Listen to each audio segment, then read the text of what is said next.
7월 16일 금요일 아침 기도에 오신 여러분을 환영합니다. 오늘 우리가 함께 나눌 말씀은 이사야 42장 1절에서 9절 말씀입니다. 함께 말씀 읽도록 하겠습니다. 내가 붙들은 나의 종, 내 마음에 기뻐하는 자, 곧 내가 택한 사람을 보라. 내가 나의 영을 그에게 주었은즉 그가 이방의 정의를 베풀리라. 그는 외치지 아니하며 목소리를 높이지 아니하며 그 소리를 거리에 들리게 하지 아니하며 상한 갈대를 꺾지 아니하며 꺼져가는 등불을 끄지 아니하고 진실로 정의를 시행할 것이며 그는 쇠하지 아니하며 낙담하지 아니하고 세상에 정의를 세우기에 이르리니 섬들이 그 교훈을 앙망하리라. 하늘을 창조하여 펴시고 땅과 그 소산을 내시며 땅 위의 백성에게 호흡을 주시며 땅에 행하는 자에게 영을 주시는 하나님 여호와께서 이같이 말씀하시되 나 여호와가 의로 너를 불렀은즉 내가 내 손을 잡아 너를 보호하며 너를 세워 백성의 언약과 이방의 빛이 되게 하리니 내가 눈먼 자들의 눈을 밝히며 갇힌 자를 감옥에서 이끌어내며 흑암에 앉은 자를 감방에서 나오게 하리라. 나는 여호와이니 이는 내 이름이라. 나는 내 영광을 다른 자에게 내 찬송을 우상에게 주지 아니하리라. 보라, 전에 예언한 일이 이미 이루어졌느니라. 이제 내가 새 일을 알리노라. 그 일이 시작되기 전에라도 너희에게 이르노라. 아멘. 오늘 본문은 여호와의 종에 관한 내용을 담고 있습니다. 1절부터 4절까지 하나님께서는 종에 대해서 이야기하십니다. 1절입니다. 내가 붙드는 나의 종, 내 마음에 기뻐하는 자, 곧 내가 택한 사람을 보라. 내가 나의 영을 그에게 주었은즉 그가 이방의 정의를 베풀리라. 이 종은 하나님의 종입니다. 그리고 하나님의 마음에 기뻐하는 종, 곧 하나님께서 택한 종입니다. 뿐만 아니라 하나님의 영을 받은 종입니다. 하나님께서는 이 종에게 한 가지 임무를 주시는데요. 그 임무는 1절부터 4절에 반복적으로 등장하고 있습니다. 1절, 그가 이방의 정의를 베풀리라. 3절, 진실로 정의를 시행할 것이며 4절, 세상의 정의를 세우기에 이르리니. 이 종이 하나님께 부여받은 임무는 진실로 이방, 세상 가운데 정의를 세우는 일입니다. 4절 마지막 부분, 섬들이 그 교훈을 앙망하리라 라는 표현은 세상의 끝, 다시 말해 세상 전체에 정의가 세워진다는 것을 의미합니다. 국한된 한 지역이나 한 나라가 아니라 이스라엘을 넘어 이방 나라까지 세상 전체에 정의가 세워진다는 것이죠. 하나님께서는 자신이 아끼고 사랑하는 한 종을 통해 세상 가운데 정의를 세우시겠다 말씀하고 계신 겁니다. 그리고 그 종은 그 정의를 세우기 위해 다음과 같은 방식으로 일을 합니다. 2절입니다. 그는 외치지 아니하며 목소리를 높이지 아니하며 그 소리를 거리에 들리게 하지 아니하며. 이 세상에 없던 정의를 세우는, 다시 말해 기존의 세상의 흐름을 거스르는 일을 함에도 불구하고 이 종은 정의를 세우기 위해 외치지도 아니하고 목소리를 높이지도 아니합니다. 거리에 그 소리가 들리지 않도록 합니다. 거리를 가득 채운 외침과 큰 목소리를 앞세웠던 세상의 수많은 개혁가들과는 전혀 다른 방식으로 일합니다. 3절을 보겠습니다. 상한 갈대를 꺾지 아니하며 꺼져가는 등불을 끄지 아니하고 진실로 정의를 시행할 것이며. 이 또한 기존 세상의 방식과는 정반대의 모습입니다. 세상은 효율적인 진행을 위해 상한 갈대는 꺾어야 하고 꺼져가는 등불은 꺼야 합니다. 공동체의 진행 속도를 늦추는 약자들은 공동체의 전체 목표 달성을 위해 희생되어야만 합니다. 하지만 이 종의 방식은 그렇지 않습니다. 상한 갈대를 꺾지 않고도 꺼져가는 등불을 끄지 않고도 공동체 속 약자들의 모든 아픔을 보듬으며 위로한다 하더라도 정의를 세우는 데는 아무런 문제가 없습니다. 4절입니다. 그는 쇠하지 아니하며 낙담하지 아니하고 세상의 정의를 세우기에 이르리니 섬들이 그 교훈을 앙망하리라. 기존 세상의 방식과는 정반대로 지극히 비효율적이고 비상식적인 방식을 택함에도 불구하고 이 종은 쇠하지도 않고 낙담하지도 않습니다. 그리고 마침내 세상 가운데 그 정의를 세울 것입니다. 진정한 정의를 세상 가운데 세울 종이 누군지 설명하신 하나님께서는 이제 5절부터 9절에서 그 종을 향해서 말씀하십니다. 5절입니다. 하늘을 창조하여 펴시고 땅과 그 소산을 내시며 땅 위의 백성에게 호흡을 주시며 땅에 행하는 자에게 영을 주신 하나님 여호와께서 이같이 말씀하시되. 5절에서는 이 땅 가운데 진정한 정의를 세우고자 종을 보내시는 하나님 여호와에 대한 설명을 하고 있습니다. 하나님 여호와는 하늘을 창조하여 펴시는 분입니다. 그리고 땅과 그 소산을 내시는 분입니다. 하늘을 창조하여 펴신다는 표현은 하나님께서 세상 만물을 창조하셨음을 의미합니다. 그리고 땅과 그 소산을 내신다는 표현은 하나님께서 자신이 창조하신 세상을 세심하게 운행하고 계심을 의미합니다. 그리고 이러한 표현의 방식은 바로 뒤에 이어지는 말씀에서도 동일하게 드러납니다. 땅 위에 백성에게 호흡을 주시는 하나님, 그리고 땅에 행하는 자에게 영을 주시는 하나님. 땅 위에 백성에게 호흡을 주신다는 이 표현은 하나님께서 이 땅에 사람을 창조하셨음을 의미합니다. 그리고 땅에 행하는 자에게 영을 주신다는 표현은 하나님께서 이 땅의 모든 사람들에게 날마다 생명을 허락하여 주고 계심을 의미합니다. 세상 가운데 진정한 정의를 세우고자 하시는 하나님 여호와는 세상 만물을 창조하시고 유지하시는 분이며 이 땅의 모든 인간들을 창조하시고 그 생명을 유지하시는 분이십니다. 이런 하나님께서 세우고자 하시는 정의는 어떤 정의일까요? 앞서 살펴본 1절부터 4절에 등장하는 이 정의라는 단어의 원어 의미를 살펴보면 근본적으로는 재판을 뜻합니다. 그리고 더 나아가서는 공정한 재판과 그 재판을 통한 정의 구현을 의미합니다. 하나님이 어떤 분이신지를 기억한다면 종을 통해 이 땅, 세상 전체에 세워질 이 정의는 이 땅에선 단 한 번도 세워지지 않았던 진정한 정의임을 우리는 알 수 있습니다. 결코 무너지지 않을 정의이고 그 누구도 흠잡을 수 없는 완벽한 정의 그 자체입니다. 5절에 기록된 이 하나님의 모습을 통해서 우리는 2절, 4절에 기록된 종이 정의를 세우고자 선택했던 기존의 세상의 방식과는 정반대의 그 어리석은 방식이 왜 성공할 수 있는지를 알 수 있습니다. 세상 만물을 창조하시고 유지하시며 이 땅의 모든 인간을 창조하시고 그 생명을 유지하시는 하나님이 계시기 때문에 그 방식이 성공할 수 있는 겁니다.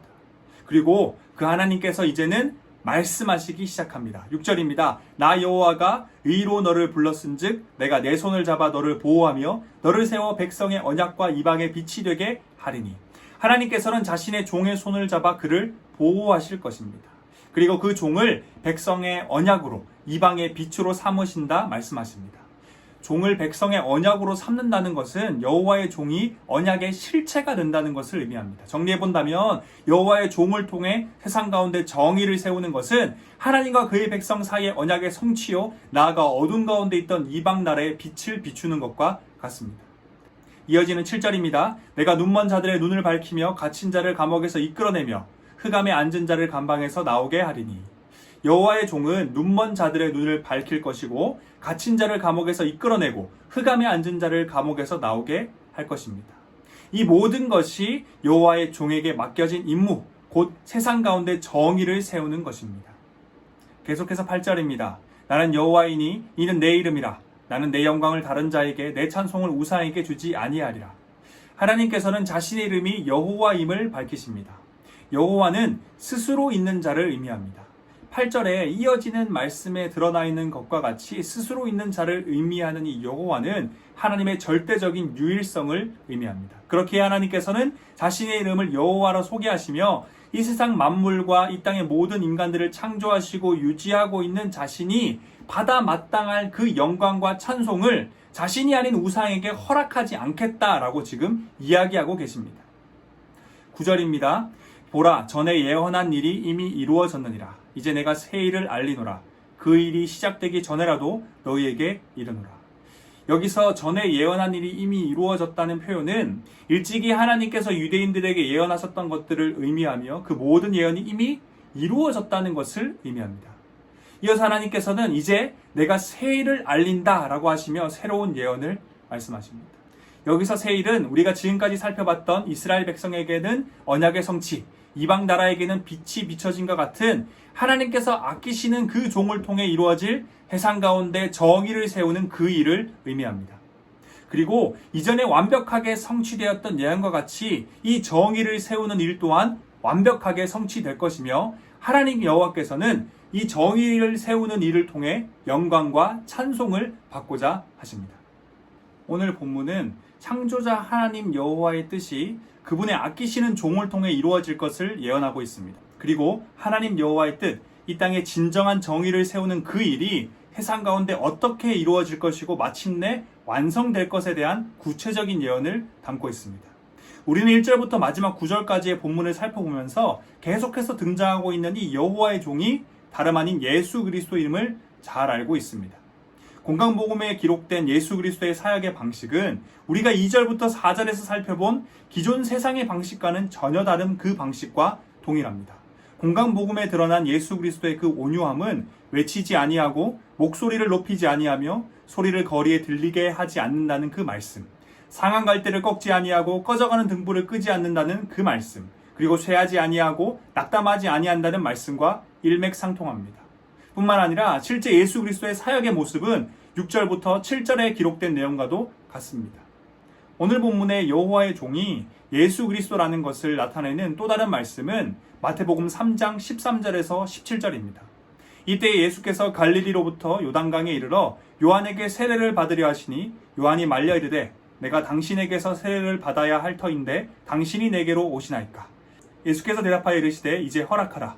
우리가 이와 같이 하여 모든 의를 이루는 것이 합당하니라 하시니 이에 요한이 허락하는지라. 예수께서 세례를 받으시고 곧 물에서 올라오실새 하늘이 열리고 하나님의 성령이 비둘기같이 내려 자기 위에 임하심을 보시더니 하늘로부터 소리가 있어 말씀하시되 이는 내 사랑하는 아들이요 내 기뻐하는 자라 하시니라. 예수님께서 세례 요한에게 세례를 받는 장면을 기록하고 있는 이 말씀은 오늘 본문 1절의 성취라고 할 수 있습니다.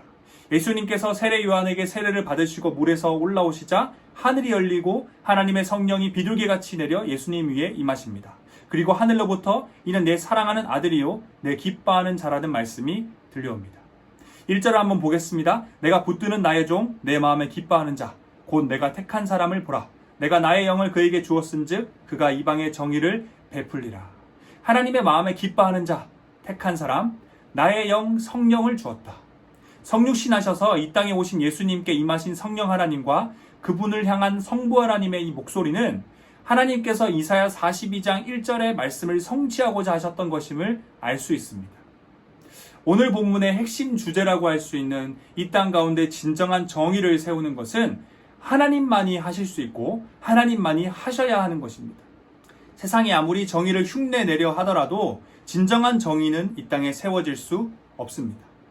오늘 본문이 이야기하고 있는 이 진정한 정의는 오직 예수 그리스도의 재림의 때에 완벽히 세워지고 동시에 세상 전체에 영향을 끼칠 겁니다.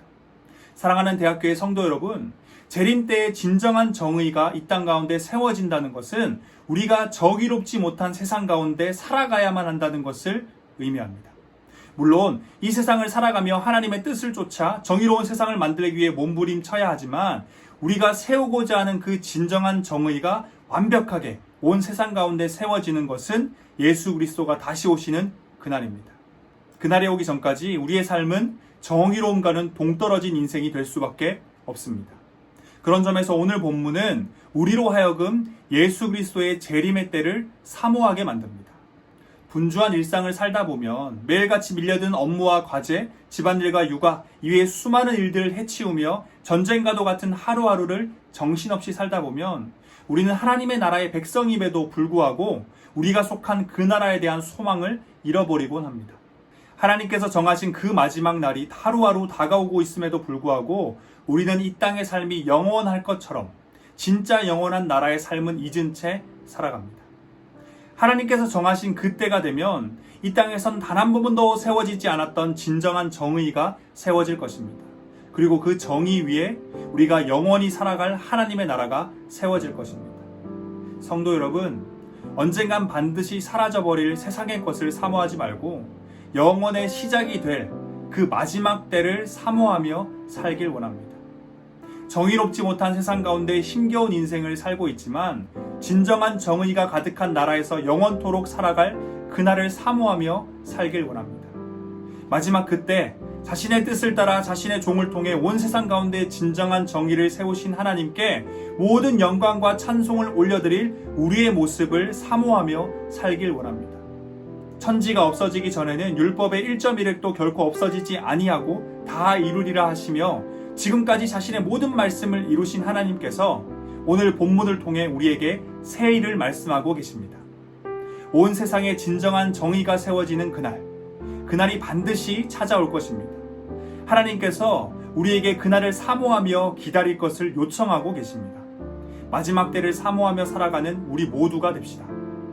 요한계시록 22장 20절입니다. 이것을 증언하신 이가 이르시되 내가 진실로 속히 오리라 하시거늘 아멘. 주 예수여 오시옵소서. 다 함께 기도하겠습니다. 우리의 창조자 구원자 되시는 하나님, 주님의 이름을 찬양합니다. 오늘도 어김없이 우리에게 새 생명 주심에 감사드립니다. 사랑하는 하나님, 마지막 때를 사모하며 살아가는 우리가 되길 원합니다. 이 땅의 것들은 모두 사라질 것인데도 쉽게 포기하지 못했던, 하늘의 것이 영원한 것임에도 붙잡지 못했던 우리의 모습을 이 시간 회개하기 원합니다. 마지막 그때에 진정한 정의를 세우심으로 눈먼 자, 갇힌 자, 흑암에 앉은 자와도 같은 모든 하나님의 백성들을 구원하실 하나님을 찬양합니다. 세상이 주는 거짓된 위로에 마음 빼앗기지 않고 하나님께서 우리에게 주실 위로를 바라보며 살길 원합니다. 전쟁과도 같은 분주한 일상 속에서도 늘 하늘을 바라보며 영원을 기억하며 하나님과 함께 살아가는 지혜가 새로운 하루 가운데 그리고 남은 한 주 가운데 있길 소망하며 우리의 구원자 삶의 이유 다시 오실 예수 그리스도의 이름으로 기도드립니다. 아멘.